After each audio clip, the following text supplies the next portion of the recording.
भुजङ्गस्तोत्रं प्रसन्नं गरागं प्रभाकाञ्चनं जगदभीतशौर्यं तुषाराद्रिधैर्यं तृणीभूतहतीरणोद्यद्विभूतिं भजे वायुपुत्रं पवित्राप्तमित्रं भजे पावनं भावनानित्यवासं भजे बालभानुप्रभाचारुभासं भजे चन्द्रिकाकुन्दमन्दारहासं भजे सन्ततं रामभूपालदासं भजे लक्ष्मणप्राणरक्षातिदक्षं भजे तोषितानेकगिर्वाणपक्षं भजे घोरसङ्ग्रामसीमाहताक्षं भजे रामनामातिसम्प्राप्तरक्षं कृताभीलनाधक्षितक्षिप्तपादं घनक्रान्तभृङ्गं कटिस्थोरुजङ्घं वियद्व्याप्तकेशं भुजाश्लेषिताश्मं जयश्रीसमेतं भजे रामदूतं चलल्द्वालघातं भ्रमच्चक्रवालं कठोराट्टहासं प्रभिन्नाब्जजाण्डं महासिंहनादाद्विशीर्णत्रिलोकं भजे चाञ्जनेयं प्रभुं वज्रकायं रणे भीषणे मेघनादे सनादे सरोषे समारोपणामित्रमुख्ये खगानां घनानां सुराणां च मार्गे नटन्तं समन्तं हनुमन्तमीडे घनन्द्रत्नजम्भारितं भोलिभारं घनत्तन्तनिर्धूतकालोग्रदन्तं पदाघातगीताभिभूतादिवासं रणक्षोणिदक्षं भजे पिङ्गलाक्षं महाग्राहपीडां महोत्पातपीडां महारोगपीडां महातीव्रपीडां हरत्यस्तु ते पादपद्मानुरक्तो नमस्ते कपिश्रेष्ठ रामप्रियाय जराभारतो भूरि पीडां शरीरे निराधारणारूढगाढप्रतापी भवत्पादभक्तिं भवद्भक्तिरक्तिं कुरु श्रीहनुमत्प्रभो मे दयालो महायोगिनो ब्रह्मरुद्रादयो वा न जानन्ति तत्त्वं निजं राघवस्य कथं ज्ञायते मादृशे नित्यमेव प्रसीद प्रभो वानरेन्द्रो नमस्ते नमस्ते महासत्त्ववाहाय तुभ्यं नमस्ते महावज्रदेहाय तुभ्यं नमस्ते परिभूतसूर्याय तुभ्यं नमस्ते कृतामर्त्यकार्याय तुभ्यं नमस्ते सदा ब्रह्मचर्याय तुभ्यं नमस्ते सदा वायुपुत्राय तुभ्यं नमस्ते सदा पिङ्गलाक्षाय तुभ्यं नमस्ते सदा रामभक्ताय तुभ्यं प्रसन्नं गरागं प्रभाकाञ्चनं जगदभीतशौर्यं तुषाराद्रिधैर्यं तृणीभूतहतीरणोद्यद्विभूतिं भजे वायुपुत्रं पवित्राप्तमित्रं भजे पावनं भावनानित्यवासं भजे बालभानुप्रभाचारुभासं भजे चन्द्रिकाकुन्दमन्दारहासं भजे सन्ततं रामभूपालदासं भजे लक्ष्मणप्राणरक्षातिदक्षं भजे तोषितानेकगिर्वाणपक्षं भजे घोरसङ्ग्रामसीमाहताक्षं भजे रामनामातिसम्प्राप्तरक्षं कृताभीलनाधक्षितक्षिप्तपादं घनक्रान्तभृङ्गं कटिस्थोरुजङ्घं वियद्व्याप्तकेशं भुजाश्लेषिताश्मं जयश्रीसमेतं भजे रामदूतं चलल्द्वालघातं भ्रमच्चक्रवालं कठोराट्टहासं प्रभिन्नाब्जजाण्डं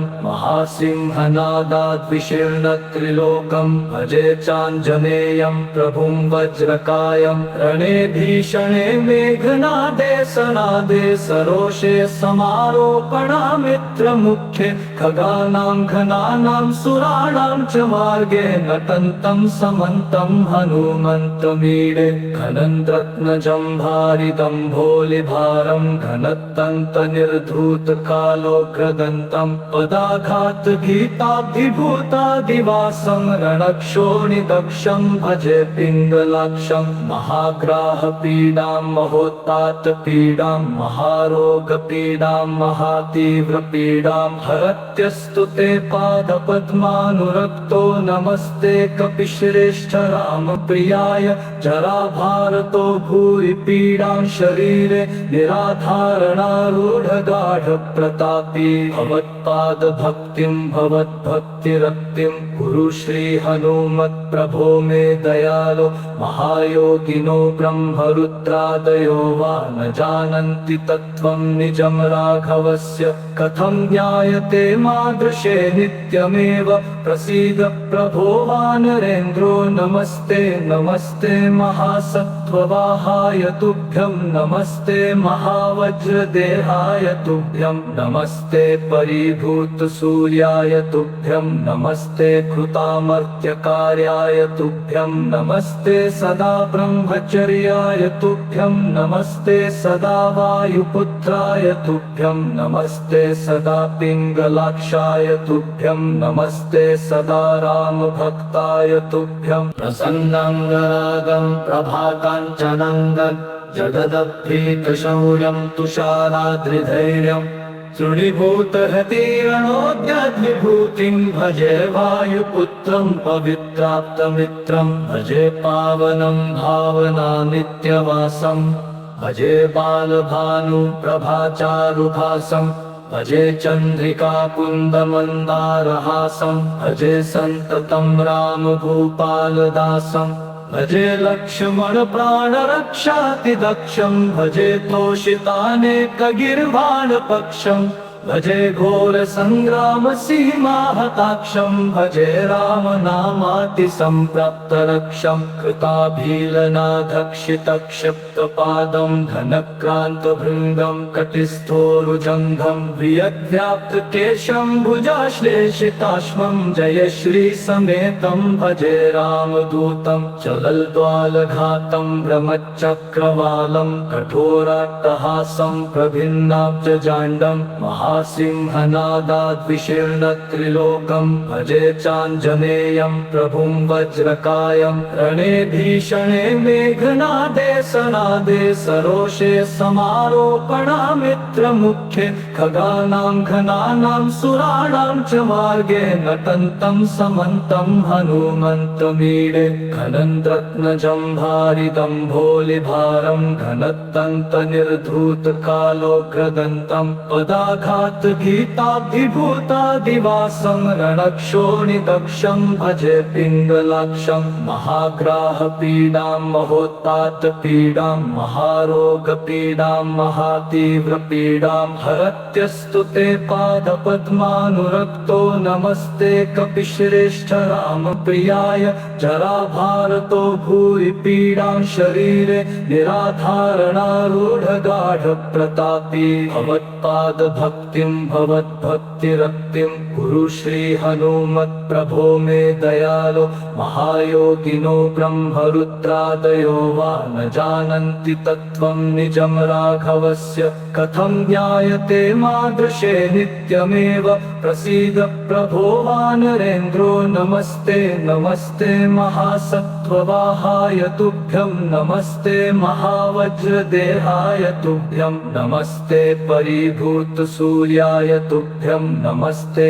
कृतामर्त्यकार्याय तुभ्यं नमस्ते सदा ब्रह्मचर्याय तुभ्यं नमस्ते सदा वायुपुत्राय तुभ्यं नमस्ते सदा पिङ्गलाक्षाय तुभ्यं नमस्ते सदा रामभक्ताय तुभ्यं हनुमद्भुजङ्गप्रियातं प्रभाते प्रदोषेऽपि वाचार्धरात्रेऽपि मर्त्य पठन्नश्नतोऽपि प्रमुक्तो गजालो सदा सर्वदा रामभक्तिं प्रयाति इति श्रीमदाञ्जनेयभुजङ्गप्रिया